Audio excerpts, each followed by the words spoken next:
কুলেখাড়া গাছকে কেউ অবহেলা করবেন না বা তুচ্ছ ভাববেন না।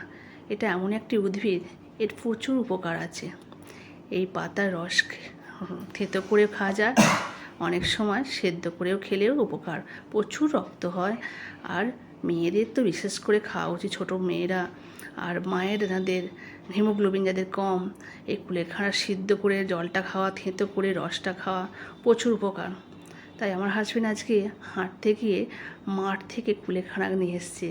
আমি গোড়াগুলো নিয়ে বসিয়ে দিয়েছি আর ডগাগুলো সিদ্ধ করেছি, আবার রেখে দিয়েছি অন্যদিন তরকারি রেসিপি করব। কুলেখাড়া অনেক কিছুভাবে খাওয়া যায়, ভাজা, ভাতে সেদ্ধ করে, ভর্তা করে। আজকে আমি সিদ্ধ করেছি। এই সিদ্ধ করে এটা আমি ভর্তা করব পাতাগুলো নিয়ে, আর জলটা বাড়ির সকলে খাবো।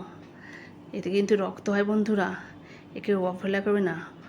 দামি দামি টনিক খাওয়ার থেকে এই ভেষজ উদ্ভিদের যদি সিদ্ধ করে বা বেটে রস খাওয়া যায়, এর প্রচুর উপকার।